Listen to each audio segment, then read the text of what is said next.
Hello guys, this is Keval Patil welcomes you to the fluid mechanics world. आज हम देखेंगे डार्सी-विस्बैच equation जो मॉडल 4.2 का पार्ट है।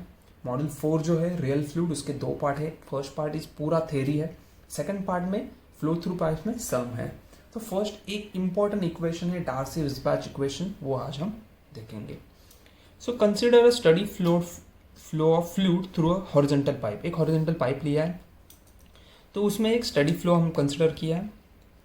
Taking control volume between section 1 and 2 जैसे हमने बर्नौलीज इक्वेशन देखा था, उसमें क्या होता है, कंट्रोल वॉल्यूम हम सिलेक्ट करते हैं। वैसे ही यहाँ भी मैंने कंट्रोल वॉल्यूम सिलेक्ट किया है। सो 1 एंड 2 के और जस्ट आप बोल सकते हो एक सेक्शन लिया है।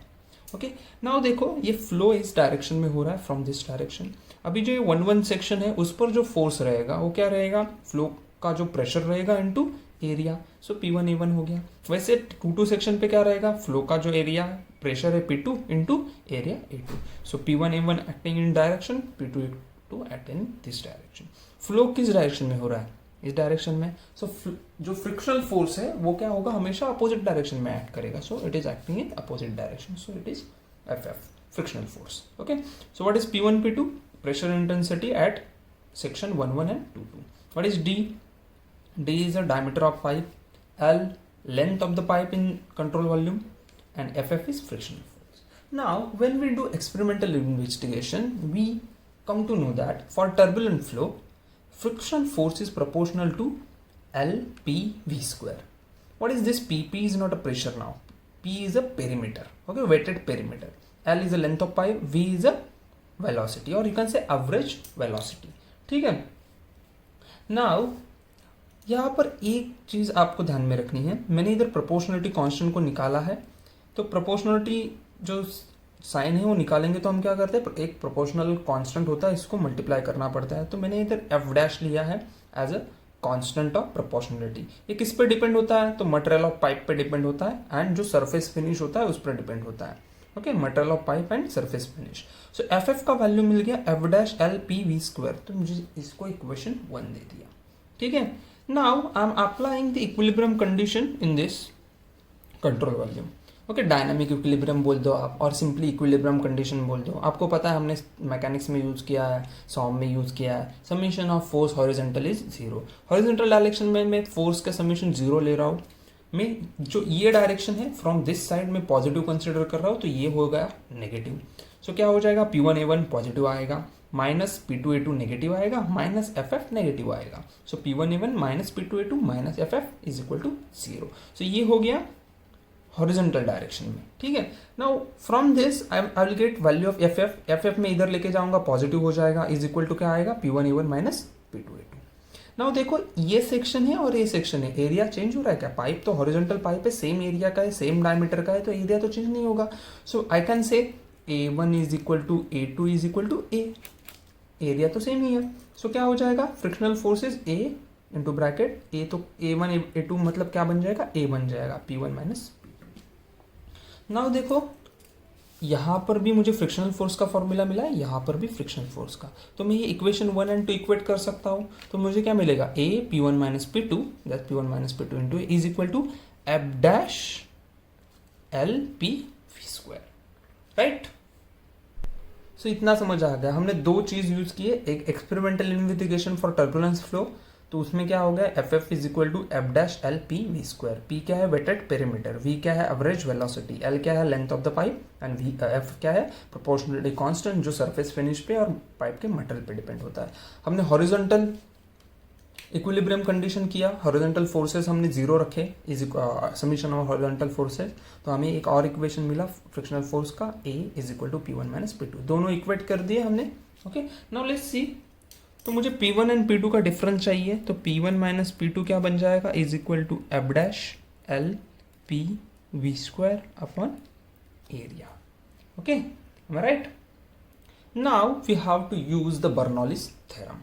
Okay, so according to Bernoulli's theorem or using according to Bernoulli's theorem, कहाँ लगाएंगे, between 1 1 and 2 2।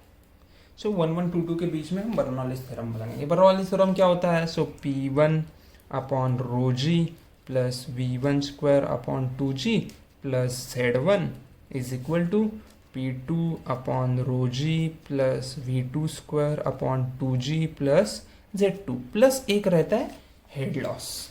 ओके, एक रहता है head loss HL between HL लिख देता हूँ head loss. Okay, now what is HL क्या है? So HL is nothing but head loss in region 1 to 2। Okay, so अब मैं क्या कर रहा हूँ, इस HL को एक साइड में लिख रहा हूँ, HL इज इक्वल टू क्या हो जाएगा, ये P2 इधर जाएगा, V2 स्क्वायर इधर जाएगा और Z2 भी इधर जाएगा। तो हमें क्या मिलेगा, P1 minus P2 upon rho g plus V1 square minus V2 square upon 2G plus Z1 minus Z2 बराबर। ओके, सो ये इक्वेशन में HF it is head loss due to friction, और HL बोल सकते हो हेड लॉस को मैं क्या लिख देता हूँ, head loss due to the friction. So मैंने HF लिख दिया। Okay, HL is equal to, मैं इधर लिख देता हूँ HL is equal to HF। So दोनों का हेड लॉस बोल सकते हो और head loss due to the friction भी बोल सकते हो। नाउ देखो ये जो पाइप है, हम देखो ये पाइप है वो क्या है, स्ट्रेट पाइप है। तो Z1 एंड Z2 क्या रहेंगे, सेम ही रहेंगे, क्योंकि ये सेम हाइट पर है। कोई भी एक लाइन ले लो और वहाँ से आपका इसका मिडल का और कोई भी पॉइंट ले लो, एक इधर लाइन मारो और उसका डिस्टेंस क्या हो जाएगा, Z1 Z2 क्या हो जाएगा, सेम हो जाएगा। So we can say Z1 is equal to Z2, तो ये कितना हो जाएगा, 0 हो जाएगा बराबर। नाउ एरिया सेम है, एरिया तो सेम है, एरिया सेम है बराबर, तो डिस्चार्ज क्या होगा, सेम होगा। एरिया सेम है, डिस्चार्ज सेम है, तो वेलोसिटी क्या होगा, सेम ही होगा। ओके, तो for same area and same discharge, okay, क्योंकि जो एरिया चेंज नहीं हो रहा है, डिस्चार्ज सेम है। Okay, so V1 is equal to V2, so ये भी क्या हो जाएगा, 0 हो जाएगा। Okay, and for horizontal pipe, horizontal pipe Z1 क्या रहता है, इज इक्वल टू Z2 रहता है, तो ये भी 0 हो गया।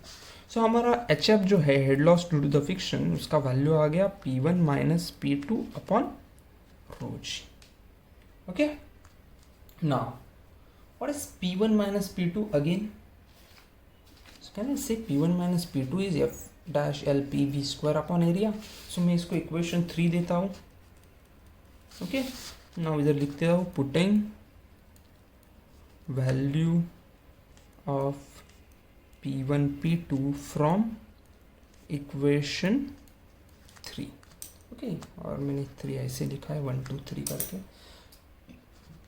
तो HF क्या हो जाएगा ना, F डैश, ये है F dash L perimeter V square upon area है, ये एरिया नीचे चला जाएगा, area rho g. Okay, so now ये F डैश रो जी में अलग लिखता हूँ। Okay, into LPV square upon area लिख देता हूँ। Alright, now I am multiplying this equation. Okay, just F dash upon rho g LPV square upon area, मैं इसको मल्टीप्लाई कर रहा हूँ 2G से नीचे एंड ऊपर, दोनों से मल्टीप्लाई किया है मैंने, एक्सटर्नल फैक्टर लिया है 2G, G is nothing but ये G और ये G सेम है। ओके, सो कहना से ये G और G कट हो जाएगा मैंने, और ये G आपने लिया होता, सिंपल G लिया होता तभी भी चल जाता।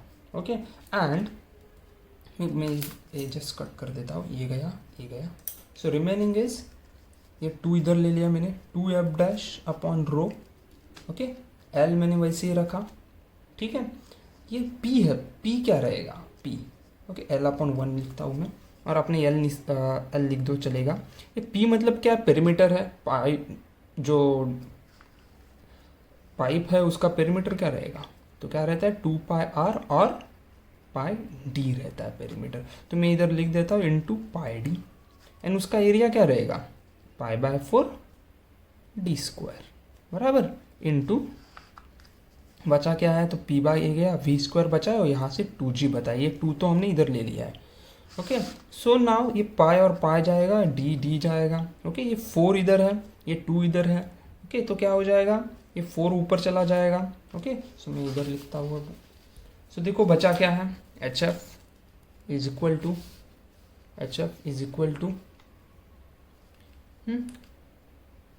क्या क्या बचा है, तो ये 4 ऊपर आ जाएगा, 4 हो गया। ओके, 4 ऊपर आ जाएगा, ये तो वैसे ही बचा है 2f डैश अपॉन रो, वैसे ही बचा है 2f डैश अपॉन रो।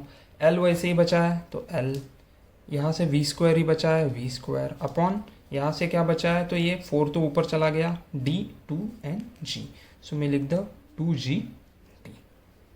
ओके, सो इतना अपना बचा हुआ चीज़ें है। ओके,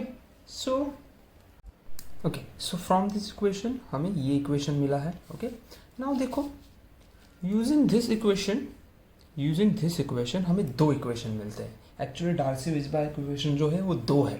ओके, वो कैसे 2 है, क्या क्या है, मैं अच्छे से आपको समझाता हूँ। फर्स्ट थिंग इज, जो ये दिख रहा है आपको 2f डैश अपॉन रो, इसको हम रिप्लेस करेंगे f डैश से और f1 से, you can say, where f1 क्या है, coefficient of friction. So 2f dash upon rho एक फ्रिक्शन फैक्टर बन जाता है, coefficient of friction f1। Okay, so इससे रिप्लेस करेंगे तो हमारा फॉर्मूला क्या बन जाएगा, 4, ये क्या बन गया f1, सो 4f1 और बाकी का रह गया lv स्क्वायर अपॉन 2gt। तो ये एक इंपॉर्टेंट इक्वेशन बन गया, डार्सी-वेइसबाच इक्वेशन ही बोलते हैं इसको।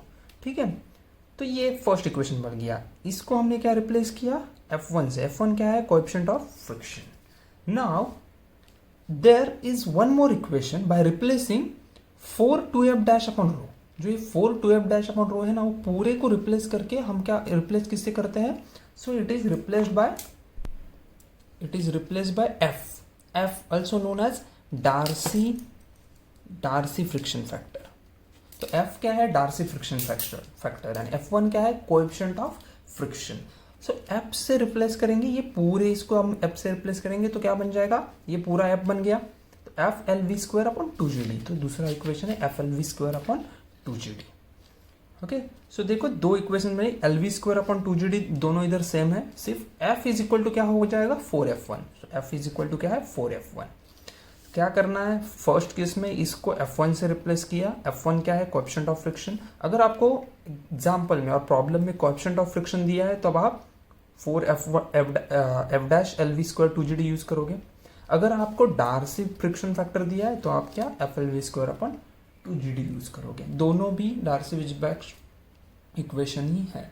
Okay, so equation 5 and equation 6 are known as Darcy Weisbach equation. Alright, तो ये हम जब प्रॉब्लम लेंगे तो आपको अच्छे से पता चल जाएगा। ऑलराइट, होपफुली आपको जो ये डेरिवेशन है वो अच्छे से समझा होगा। अगर वीडियो अच्छे लग रहे हैं तो लाइक करो, दोस्तों के साथ शेयर करो एंड सब्सक्राइब करो। Thank you for watching.